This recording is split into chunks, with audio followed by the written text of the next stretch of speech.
Alright, so yan, ito na nga, tayo nagbabalik, no? Pagpasensyahan nyo na, ngayon ulit tayo nakagawa ng video, no? So, medyo matagal kasi nagka-problema tayo sa computer, no? Nag-update kasi ng ano no? Nawala update ng Windows 10. Kaya, hindi tayo nakagawa. Alright, ito nga, pag-usapan nyo natin about nga dito at gagawin lang natin ng video reaction itong mga mainit na balita na nangyari ngayon. Itong sagutan nga ni Sir Jack at ni Tuesday Vargas. Ito, breaking news, no? Ito yung nangyari dyan. Ito, ayan. Tayo natin. Ayan sabi ni Sir Jack. Ate Tuesday Vargas, kapag laos na, mag-vlogger na lang, tulad ng ginagawa ng ibang artista. Hindi kasi ang nangyari dito mga kababayan, nag-post si Sir Jack no, ng Banateros Brothers. Ang sabi ni Sir Jack dito about nga din sa mga ano, 'di ba? Mga alam mo, mga NPA na estudyante. Pero hindi naman sinasabing lahat, 'di ba? Hindi naman sinasabing lahat ni Sir Jack na lahat ng ng estudyante ng UP. So may mga inaano siya na kinokondena siya na alam mo yun, yung mga tawag nito mga estudyante na nasa bundok, ika nga. Pinag-aaral ng magulang pero nasa bundok. 'Di ba? Nag-NPA. Sumanib sa sa makakaliwang grupo para labanan ng gobyerno. Ito nga sumagot naman si Tuesday Vargas. Your whole following is based on the wage. Ano sabi niya? Bite, hindi ako bababa sa level mo. Wow! Hindi ako bababa sa level mo. Mapagod na kasasabi ng laos. Total, yan naman ang huling baraha ng mga namamahiya. Inamon pa talaga si Sir Jack, no? Yun hindi wala naman tayong kinakumpihan, pero hindi naman yung lahat yung binanggit dito hindi naman majority na sinabi ni Sir Jack lahat ng nag-aaral sa UP, kumbaga. Ang inaano niya rito, yung mga estudyanteng nag-aaral, pagkatapos gumraduate, umakit ang bundok. Para ano, di ba? Yun yung nakakaano doon. O, eto pa. Sabi ni Tuesday. Ay, ito din pala yun. So, nakakapag-ano lang doon mga kababayan. Diba? Ito yung, sinasabi ni Sir Jack. Ayan.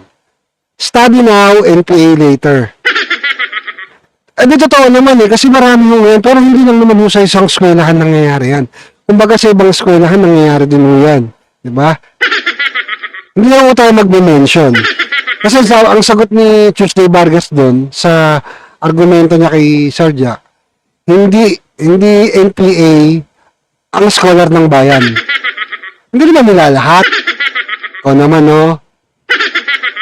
Ay, ganun pa man. Ito nga, dahil din sa mga nangyari, kita nyo naman, may mga nakulong pa, may mga nahuli, di ba?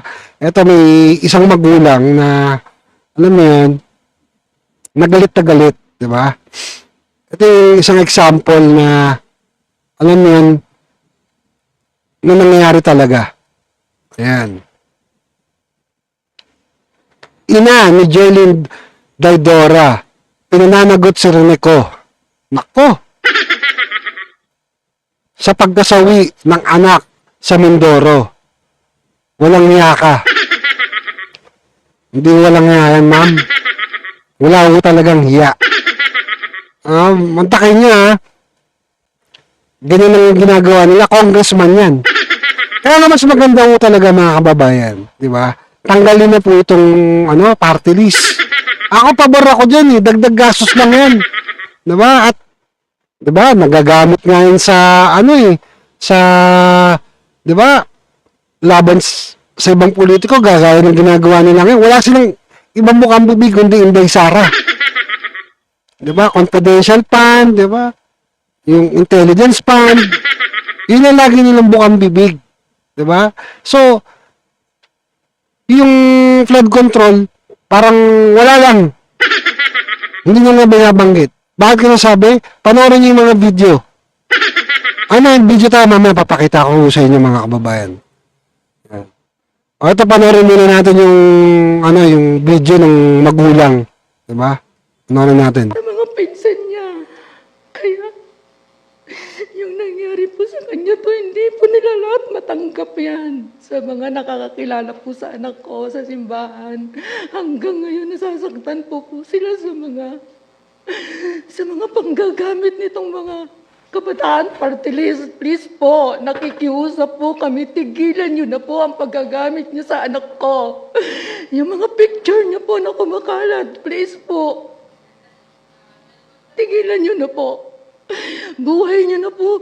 Buhay na po ng anak ko ang kinuha niyo, ninakaw niyo pati mga pangarap niya.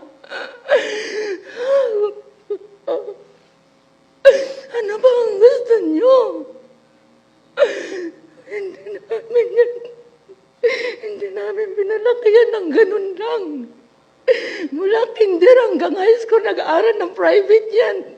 Atid sundo yan ng tita niya. Ng mga pinsan niya kung paano namin ninalagaan yan. Tapos Ito na mga kababayan, kung ano yung sinasabi ng isang magulang, masakit sa isang magulang na nangyayari sa anak niyan. Diba? Pinalaki mo, diba? Pinag-aral mo, private school pa, diba? Nagtaki mo, private school, tapos ganito lang ang nangyayari sa anak mo, mamamatay. Diba? Kamali pa ng pindot. Ha? Ibig sabihin, diba? Pinalaki yung anak niya, pinag-aral niya, binuhay niya, hanggang makagraduate. Tapos sa akit na ng bundok. Ha? Kaya na itong magulang, hindi ng justisya doon sa nangyari sa anak niya. Kasi ang matindi na itong mga kababayan, hindi nga lang natin masabi kung gaano sila kagaling maghikayat ng kabataan, tsaka alam yan, yung, kumbaga, nabibrainwash nila. Ang galing ng mga to. Ha? Ang galing, sobra. Matuloy natin. ganun ninyo. Bakit inyo sa bundok na hindi nga namin pinapalakad yon ng malayo? Alam niyong may sugat ang paa niya. Ginanyan niyo. Inakyat niyo sa bundok, tapos iniwan niyo. Tapos ngayon kayo pa may ganang sumigaw ng hostesya. Kami yung kinuha niyo ng pangarap. Kami yung ninakawan niyo. Bakit po kayo ganon?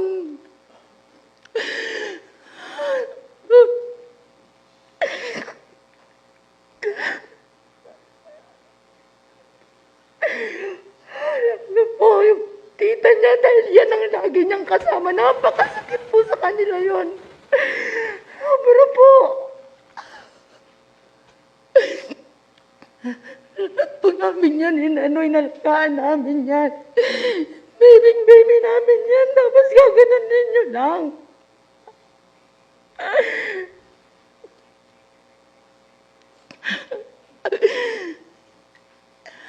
Ikaw yung leader ng kawalang yan ng party list, kabataan party list na yan. Yan ang sinasabi ko, mga kababayan. Siya ang leader nun. Representative pa naman yan, no? Alam mo, bukod na di ba, yung kaso nga ni Franz Castro, di ba? Pero magtataka yung tayo, nasa labas pa. Diba? Tsaka si Satur. Nandaki na, ang nagkaso sa kanya, parang gobyerno nagkaso sa kanya. Pero dito mga kababayan, ang magkakaso kay Renico, magulang. Di ba? Nung namatayan. Kung masakit pa na ito, di ba, namatay, iniwan na sa bundok.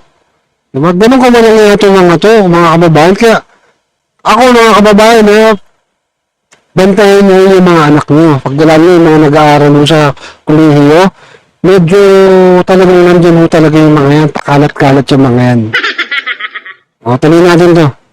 Ikaw dapat ang managot niyan. Kasi kasama mo pa sa picture. Naghiya ka. Pasensya na po. Ako nakakapagsalita po ako na hindi maganda pero napakasakit po. Sa amin, sa buong pamilya. Sa ginawa niyo kay Bebe. Kay Jerlyn.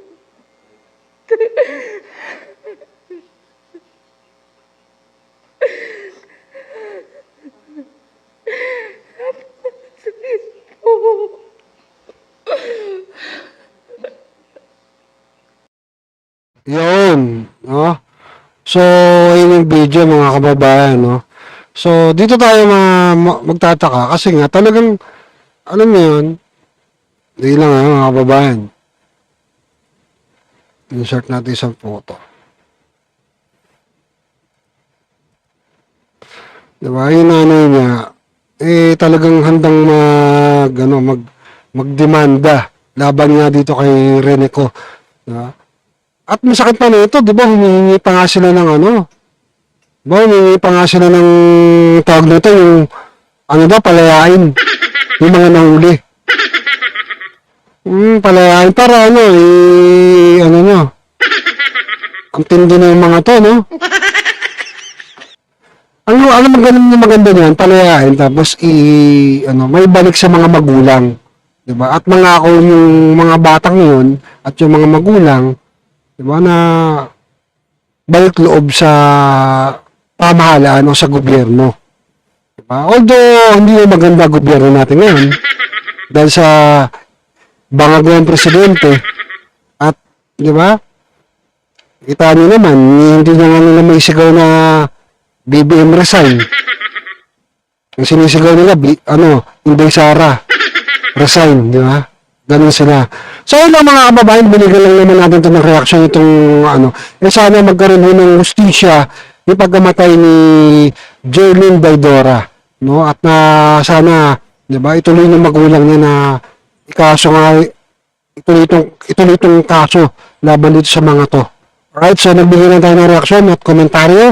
At don't forget to like and share sa ating mga video na ginagawa from TikTok, Facebook, and YouTube. Alright.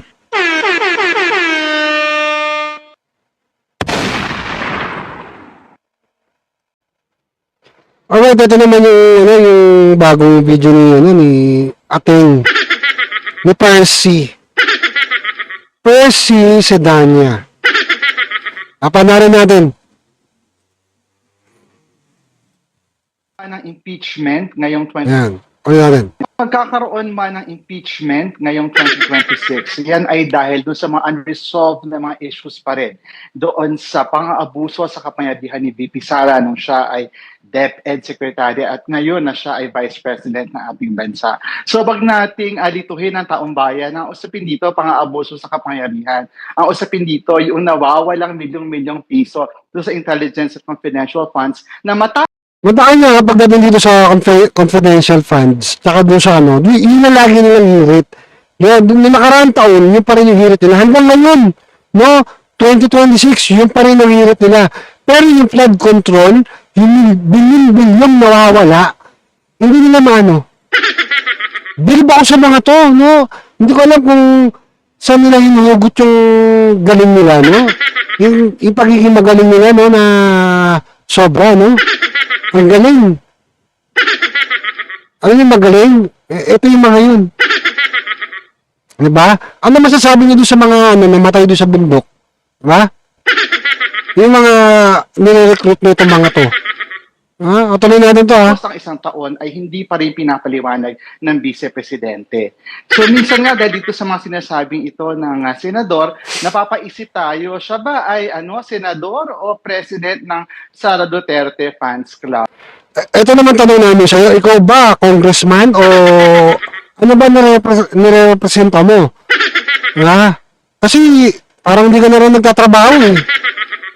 Kasi parang nag-ano ka lang, nag-congressman ka, representative ka, para kalabanin ng mga Duterte.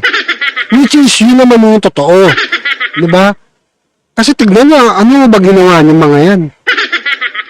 Ano bang magandang naidulot yan sa bayan? Ano bang magandang proyekto na makita ng mga yan? Bukod sa pagre-recruit ng mga kabataan. Diba? Kayo humusga. Ano yung kanyang trabaho? Legislator ba o defender-in-chief? Sa dulo, what we need to underscore ay mula noon hanggang ngayon, mas lalong lumala. Hindi sila defender of chief. Ikaw ka naman, attack dog. Attack dog ng mga Duterte. Di ba? Sabi sa inyo eh. labo ang mga issue. Mas lalong hindi nasasagot ng Vice Presidente yung mga akusasyon at yung mga aligasyon sa kanya. Sa dulo, mas lalong nakita natin yung refusal ng Vice President to cooperate dun sa investigasyon. Kaya the truth is still out there. Kailangan pa rin natin ng mekanismo para kuhanin, hugutin yung katotohanan sa pang-aabuso sa kapangyarihan ng Vice Presidente. So is it accurate to say po, Kong, na more than ready kayo to endorse if ever decide na po itong civil society organizations na mag-file ng another impeachment complaint? Should the citizen complainants from civil society organizations decide to file another impeachment complaint, we are more than ready. Yun. Yung sinasabi ng mga kababayan. Alam mo, ang totoo lang naman talaga dyan. Diba? Kaya naman ito talaga sila hitik na hitik. Yeah? Anong, diba? Galit kay VP Inday Sara. Kasi gusto nila malaman kung saan ginamit ba yung diba? Yung intelligence fund, tsaka yung confidential funds. Diba? Kung ginamit ba sa laban sa kanila. Yun ang gusto nila malaman eh. Diba? Dahil talk lang. Para, yun ang doon, diba? Parang gusto nilang mangyari, gusto nilang malaman. Pero, diba, sa isang banda, kung titignan naman natin yung sitwasyon, pumasa naman po yan sa COA. Diba? Kasi kung may problema yan, edi sana binalik ng COA. Diba? O ayusin niya yan, mali yan. Kaya ayos yan. Diba? COA ang unang magagalit at magsasampa ng kaso laban sa kanila. Laban kay BP Inday Sara, nung DepEd Secretary pa siya. Tama ba? Pero ito, magtataka ka sa mga to. Ito, tain-tai. Bakit mga mukha naman kayo eh. Diba? O ito naman mga kababayan, ito nga sobrang takot na Trillanes, panoorin natin yung basahin muna natin yung balita. Ito nga, Yan. Basahin muna natin, mamaya yung video. Yan. Kaya sabi ni Trillanes, Trillanes, ang focus ko ay pigilan ang mga Duterte makabalik sa poder. Ang laki ng takot dyan, no? So, grabe, no? Takot na takot talaga siya sa makabalik ang Duterte. Ayun ba, just to clear, may mga pumupuna na bakit nakatutok lang ako daw sa mga Duterte. Ako kasi single-minded ang focus ko. Ang single-minded focus ko is to prevent the Dutertes na makabalik sa poder. Saad ng dating senador na si Antonio Trillanes. Grabe, no? Kasi, alam niyo mga kababayan, ito lang naman, no? Ako magtatanong lang naman, di ba? Wala naman trabaho to, di ba? Hindi kayo mag-isip, mga kababayan. Anong trabaho nito ni Trillanes ngayon? Di ba? Ganun ang trabaho niya. Dito ka magtataka, sino magbabayad sa kanya? At saan siya kumukuha ng pondo? Usually, pag mga ganitong klase ng kandidato, nananahimik na pag wala ng Tama ba? Pero ito, talagang siya, di ba? Galit na galit pa rin siya sa mga Duterte. At nakakapagtaka dito, sino nagpapagalaw sa kanya? Ito pa. Yan. Basahin natin. Kung si Sara Duterte ang presidente, Speaker of the House ay si Pulong, malamang ay si Baste ang DILG Secretary. Mag-rotate lang sila hanggang kay Kitty.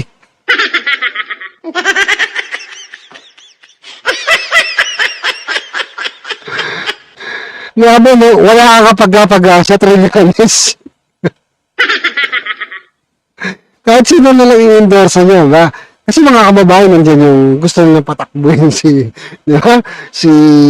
Dahil lumabas si Bam Aquino, tapos meron pang lumalabas na, di ba, magsasanib puwersa na natin magkalaban. Si Robredo, tsaka si Marcos. Vice President si Marcos, Presidente si Robredo. Tingnan nyo, para magsaksakan kayo sa likod. At tingnan nyo, magtitiwala sa inyo yung mga kakamping. Kaya kung Sara na nagawa nila yan Di ba? Ang laki ng ambag, ang laki na nagawa ang ambag ng mga Duterte sa Marcos. Nagawa nila saksakin sa likod si Sara Duterte.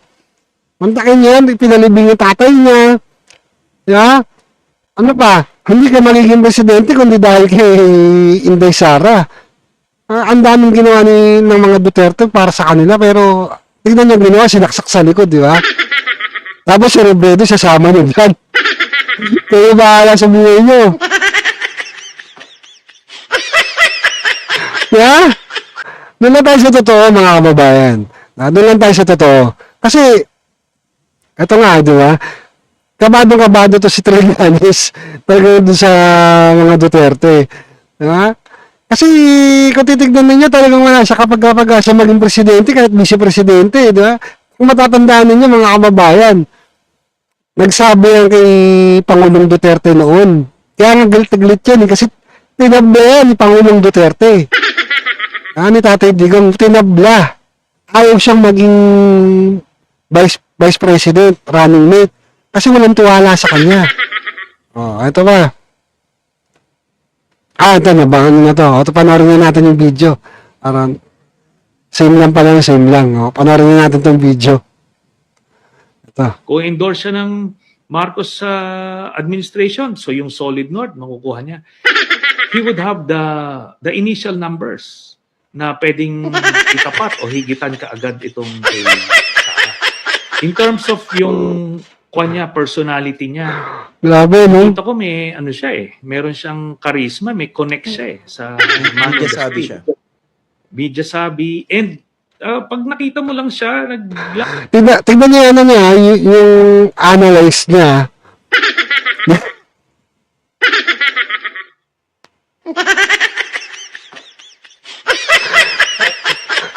Natatawa kasi ako, mga kababayan. Yung analyze niya, di ba? Pwede din manalo yung kandidato. Gusto niya ba yung sinasabi niya. Pero, yung sarili niya, di ba? Hindi niya ma-analyze kung mananalo pa siya. Mantakin niya, tumakbo si Mayor, talo. Tumakbo Mayor, talo. Yan, beses lang na napagbigyan dahil sumikat yan dahil doon sa Oakwood. Di ba? Nung ginawa niya doon sa Oakwood. Nagmatigas tapos sumuko rin. Di ba? Nambulabog yun sa Makati, di ba? Nanira lang sila. Ha? Doon lang tayo sa totoo, mga kababayan. Natuloy natin to. lakad, how he deals with the ordinary people, may connect may nag-gravitate sa kanya Hindi ko alam kung sino tinutuwa dito may connect. Ako tingin sa kanya may correct. Alright, yun lang naman, mga kababayan. No? Piligan lang natin ang reaction. Pag si Trillanes talaga igagawa natin ng komentary o video reaction, hindi ko mapigilan matawa.